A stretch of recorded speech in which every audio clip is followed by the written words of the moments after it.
Dark Souls has a collection of pretty wacky armor sets, and a really good starting point would be the Xanthus set. Right off the bat, what the hell is this weird headpiece? It seriously looks like a huge tuber is growing from the head of this guy. I mean, I know there are a collection of pretty weird armor sets in Lordran, but why would someone decide to extend the headpiece and make it look like a giant exclamation mark? It also looks eerie to me because the headgear kind of looks like the abdomen of an insect. The term Xanthus derives from the Greek word for yellow. The fabric is crafted from high-quality material, though its bright color is explicitly noted to strain the eyes. And honestly, that creepy bug look might actually explain what is going on under there. You get this outfit from Xanthus King Jeremiah, an exile stuck in the painted world of Ariamis. When he invades you, he relies entirely on chaos pyromancy. If you know the lore behind chaos magic, it is directly tied to the Daughters of Chaos, who suffered horrible, permanent spider and insect mutations. Their followers frequently walk around with massive parasitic eggs growing out of their bodies.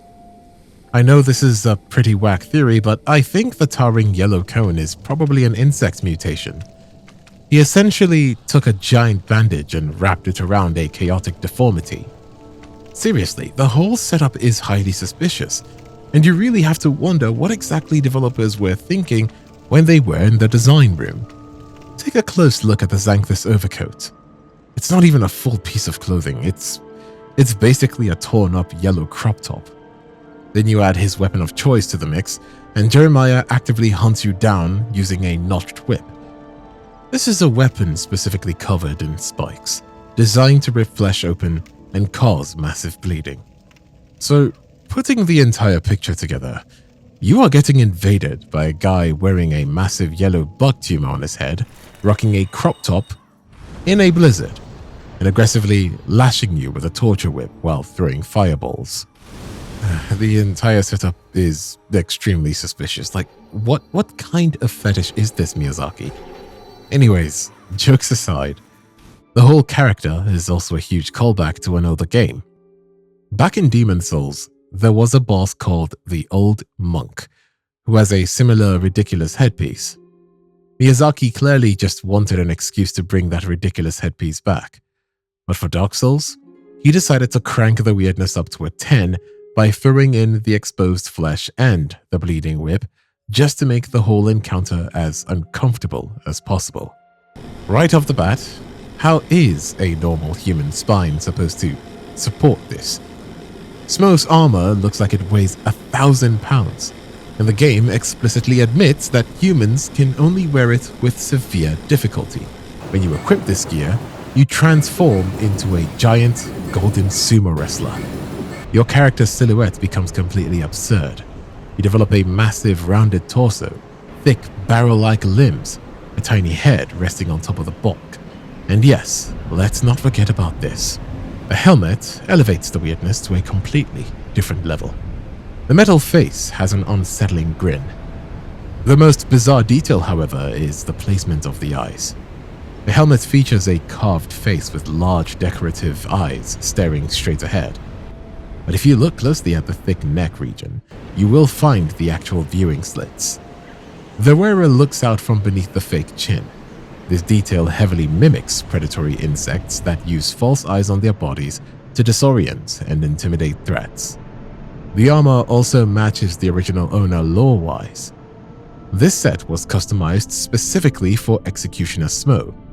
He was exceptionally obese, and the metal was molded to exaggerate his massive frame rather than conceal it.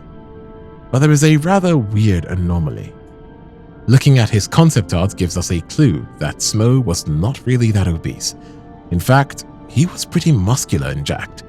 Maybe the muscular frame had been drawn for the sake of concept art. Smo was infamous for his extreme cruelty. He actively crushed the bones of his victims and ground them into his daily meals. His cannibalistic habits were so repulsive that he was entirely rejected from the ranks of Gwyn's 4 knights. Despite his overwhelming physical strength, he was deemed too monstrous and sadistic for a formal military title, so he was confined within the walls of Anor Londo. If you actually want to run around Lordran as a golden bowling ball, the gear provides serious mechanical benefits. Smo's armor possesses the highest physical defense of any non-upgraded set in the entire game. It grants massive poise, allowing you to walk straight through enemy attacks without flinching.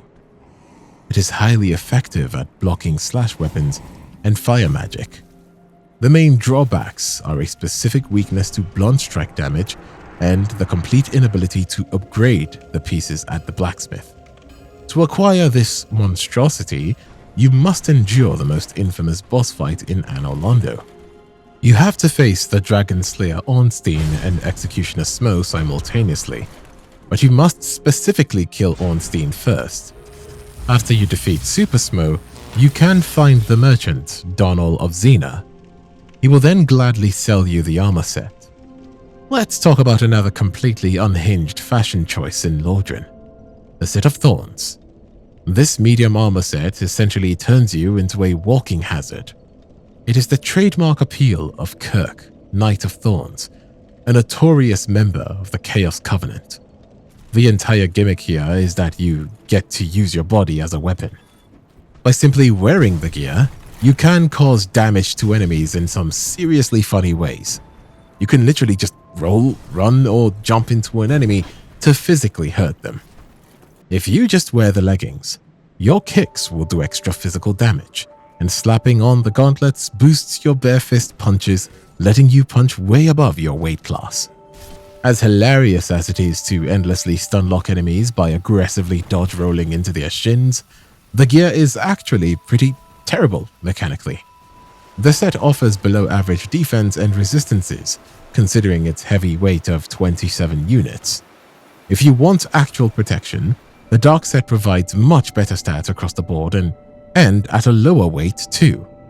To make matters worse, taking the time to reinforce this spiky suit with twinkling titanite does not even increase the damage output of the thorns. There is a hilarious glitch if you try to use heavy weapons with this setup. If you have a weapon equipped that cannot be wielded in one hand, you will actually stagger yourself upon rolling into an enemy. This happens even if you're holding the giant's weapon with both hands and have the necessary strength to swing it. You just end up flopping against them and stunning yourself like an idiot. If you really want to dress up as a metal prickle bush, you have to work for it. You must defeat the Black Phantom Invader Knight, Kirk, in 3 terrible locations: the Depths, the Demon Ruins, and Lost Izalith. You have to be in human form and kill him before you beat the local bosses in those zones. If you manage to survive all 3 encounters, the armor will finally spawn on his corpse near Quelaag's sister in the Daughter of Chaos Chamber. An entry you probably guessed just by looking at the title. The Katarina set is a pretty fun set. It is the distinctively shaped uniform worn by the Knight of Katarina. Outside of their homeland, this armor is constantly ridiculed by others because it looks exactly like a giant metal onion. This relentless mockery greatly infuriates the proud knights who wear it. However, the absurd, bulbous shape perfectly reflects the personality of the characters who hail from this region. Knights of Katarina are often jovial, stout, and fiercely proud, yet completely prone to getting stuck in ridiculous situations. They sleep while standing, they loudly ponder impossible puzzles, and they maintain a friendly, booming optimism in an otherwise depressing world. The armor physically embodies this oversized, comical, and enduring presence. The masterfully forged curved surface is explicitly designed to be highly effective for parrying. In practical terms, the rounded plates cause enemy weapons to simply bounce or slide off the metal, rather than piercing it. It is important to note that while the lore description claims it aids in parrying, wearing the set does not actually alter the player's mechanical parry frames in the game. It simply implies that the armor itself provides excellent damage deflection and physical defense due to its severe curvature. Wearing a giant iron onion does come with physical drawbacks. The complete suit is quite heavy, weighing exactly 30 units. If you wish to reinforce the metal, the entire suit requires twinkling titanite for upgrades. If you want to fully embrace this lifestyle, you do not even have to fight a boss or dig through a dangerous dungeon. You can simply purchase the entire set directly from the crestfallen merchant. This is not exactly a full armor set, but it is undoubtedly one of the most bizarre headpieces in the entire game. Right off the bat, you are literally wearing a mimic's head, and it looks hilarious. When I received the item for the first time after farming it out, I assumed that the headpiece would probably be in a state of rest, just like real mimics do before they are engaged. But wearing this immediately poked me out of that assumption. The headpiece comes with a wild open mouth, similar to its active stage. The tongue is, yet again, massive, and looks like the entire weight of the chest is because of the tongue itself. People usually glance at that open mouth and see rows of jagged, creepy teeth. Look closely next time. You are actually staring at dozens of long, bony human fingers gripping the inside edge of the box. Having a giant chest on your head feels ridiculous enough. Realizing you have 50 dead fingers resting directly on your forehead elevates the experience by an entire notch. The lore behind this monstrosity makes the visual even better. According to the game, this chest was once an ancient god. It was eventually used as a literal symbol of shame, forced upon a long-lost clan who were exiled for their extreme greed. They committed the sin of avarice, so the gods humiliated them by permanently sticking cursed, slobbering treasure chests on their heads. If you put it on, it grants you a massive plus 200 boosts to item discovery and increases your soul absorption by 20%. It is one of the best farming tools in the trilogy. You can even quickly slap it on right after killing a boss to get 20% more souls from the fight. However, because it is a cursed monster, it constantly tries to eat you.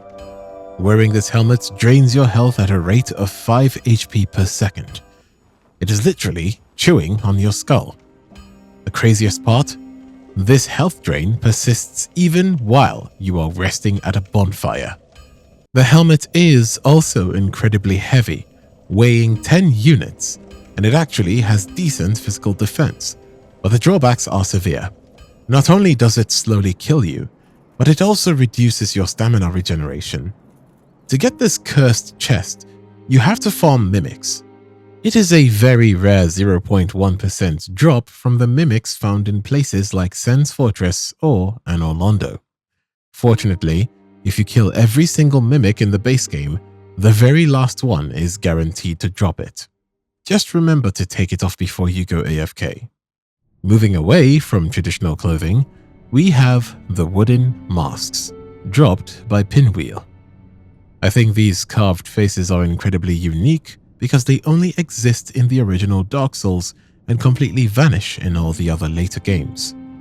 Pinwheel himself is this creepy, tragic necromancer who stole the power of the Gravelord and reigns over the catacombs. When you finally put him out of his misery, he drops one of the 3 masks at random. If you want to collect the full family portrait, you either have to farm the Pinwheel servants right before Nito's boss room, or just wait and buy them from patches for 8,000 souls. Now if we look at the actual stats, these masks offer absolutely trash defense and you cannot upgrade them at all. But honestly, who cares? People wear them solely for the special passive buffs, and the utility is actually insane. First up is the Mask of the Father, which belongs to the Valiant's father and slightly raises your equipment load by 5%. The funny thing is, the mask itself weighs 1.2 units, so if you don't have enough endurance, the weight of the mask literally cancels out its own buff. But if you min-max your stats and stack it multiplicatively, with Havel's Ring and the Ring of Favor and Protection, You can run around in full giant armor while still doing fast ninja rolls. Then, you have the Mask of the Mother, belonging to the Kindly Mother, which raises your maximum HP by 10%. It's incredibly lightweight, and when you combine it with the Ring of Favor and Protection, your health bar goes up decently. It is a literal lifesaver for tank builds. Finally, there's the Mask of the Child, which belongs to the Naive Child and boosts your stamina recovery speed by a solid 10 points. This one is a massive favorite for both PvP and PvE because it stacks with the Grass Crest Shield, Chloranthy Ring, and Green Blossoms. You basically turn into a human wind turbine that never stops swinging. I actually have a bit of a theory about why these specific buffs are tied to each mask, and I think it connects perfectly to the family roles. The father is traditionally seen as the heavy lifter and the strongest provider, so it makes total sense that his mask physically lets you carry heavier equipment load. The mother represents life, birth, and nurturing, so naturally, her mask expands your actual life force and hit points. As for the child, children are usually full of endless hyperactive energy and bounce off the walls, which perfectly mirrors a boost to your stamina recovery. I know it might sound like a wacky assumption, but honestly, it makes the twisted lore of Pinwheel's fragmented family feel just a little bit more intentional. The Dark set is pretty spooky, even for a Souls game. When I first put this on, I felt like nothing more than an absolute edgelord. Honestly, if I was in my early teens, I would have loved this armor because teens love being edgy, right? Right? Well, jokes aside, the physical appearance of this set is seriously weird and grim. The set looks like you are strapping a metal skeleton to your body. The chest piece features a prominent molded rib cage, giving you the appearance of an undead warrior. But the absolute weirdest part is the helmet. It is a skeletal mask draped in a dark hood. The game's lore drops a wildly unsettling detail here. Some people believe that the skeletal mask of an ancient dark wraith is actually partially fused with the physical flesh of the wearer's face. You are not just wearing a helmet. You might be permanently bonding bone and metal directly to your skin. This gear originally belonged to the Dark Wraiths, who were former knights of New Londo before they descended into the dark. The armor literally transformed to reflect their new allegiance, becoming a permanent symbol of the Dark Servants and their diabolical art of life drain. They reside in the lower flooded sections of the New Londo ruins, just waiting to jump out of the shadows. Mechanically, the Dark set is actually fantastic. It functions as a medium armor set that offers a highly unique blend of good protection, decent poise, giving you a solid 40 points, and a relatively low weight of 25.2 units.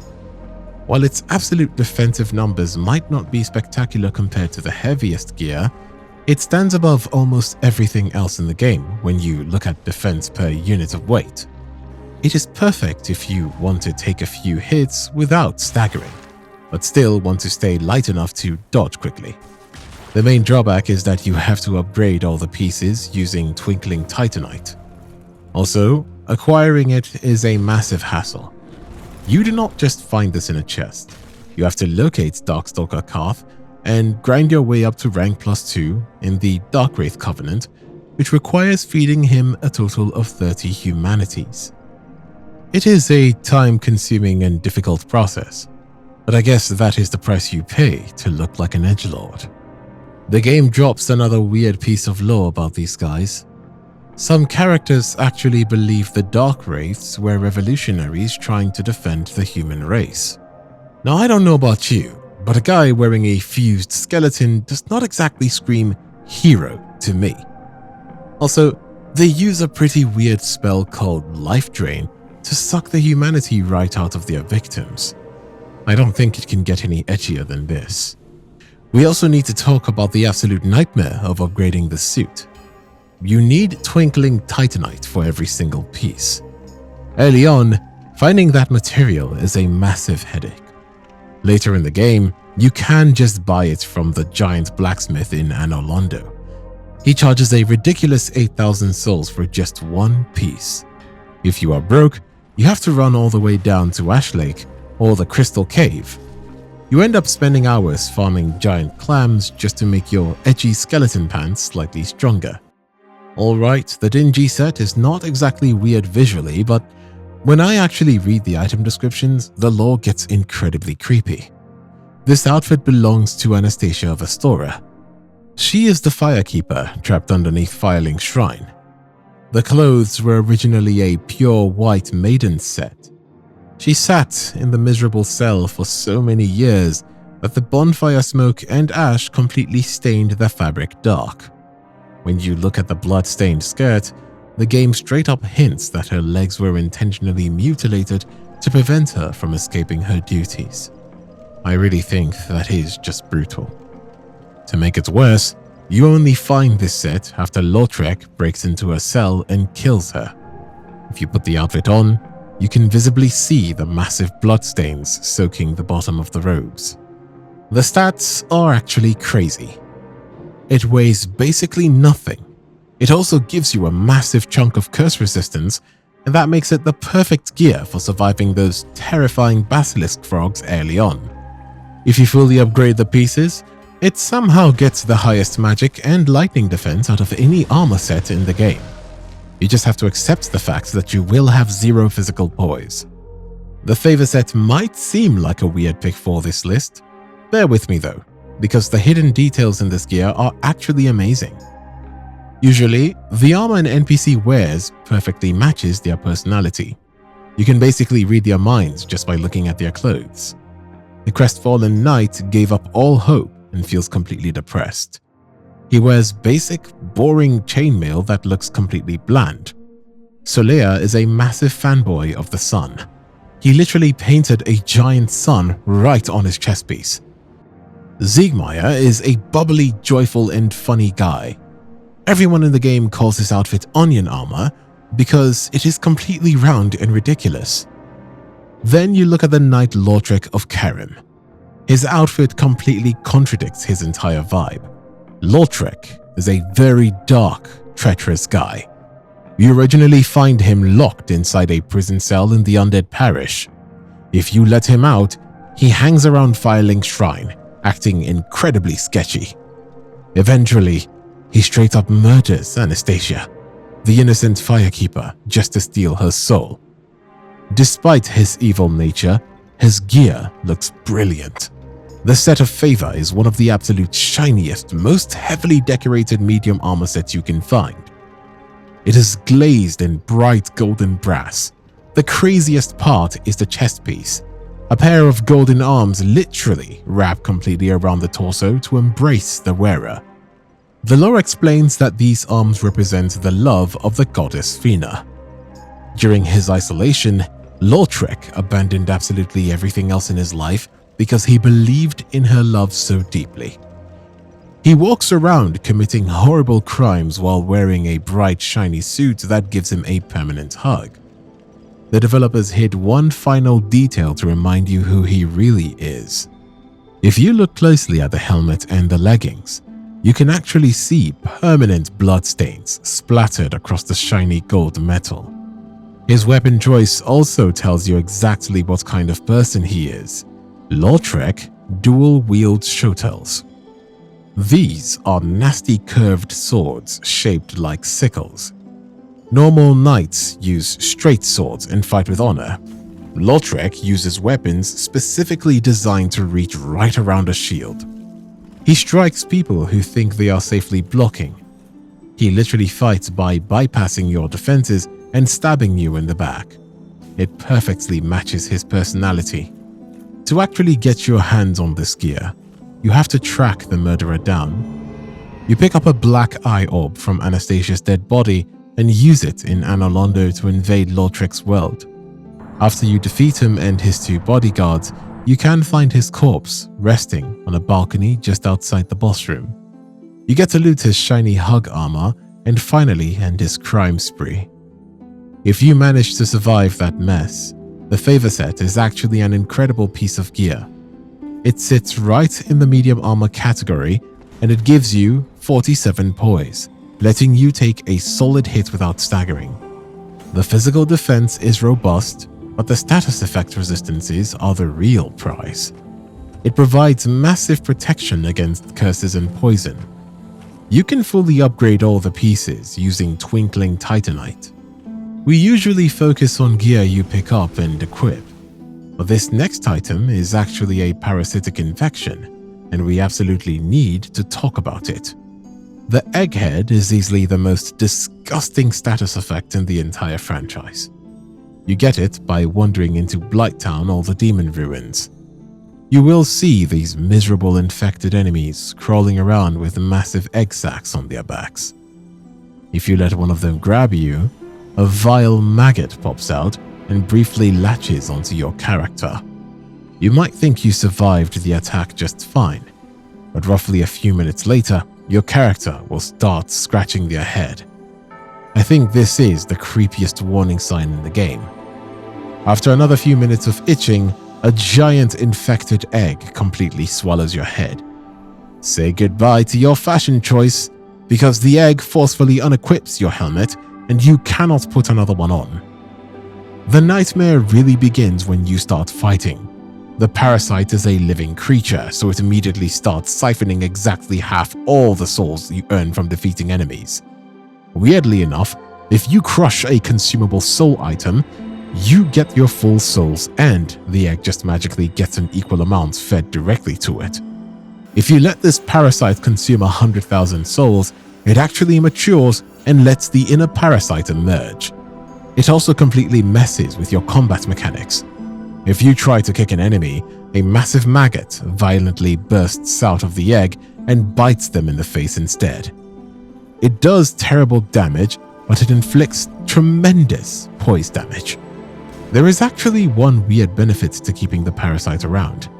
Engi, the creepy egg servant hanging out near Quelaag, completely changes his attitude if you show up infected. He suddenly treats you like a friend and unlocks powerful poison and toxic pyromancy spells for you to buy. Once you buy his spells, you can just eat a consumable item called an egg vermifuge. It instantly cures the infection, letting you finally see your own face again. Also, it gets even worse if you act purely on instinct. When players first meet Engi, they usually swing their sword immediately because he looks like the monsters that infected them. Is it a fair trap? Probably not. If you kill him by accident, getting the cure becomes a massive headache. You have to frame these items from Eggburned or the tree lizards in the Darkroot's garden. There are a ton of more pretty weird armor sets in Dark Souls, but there are some pretty interesting spots in Dark Souls that need your attention for the time being. Step into the void with me as we explore some pretty weird spots in Dark Souls.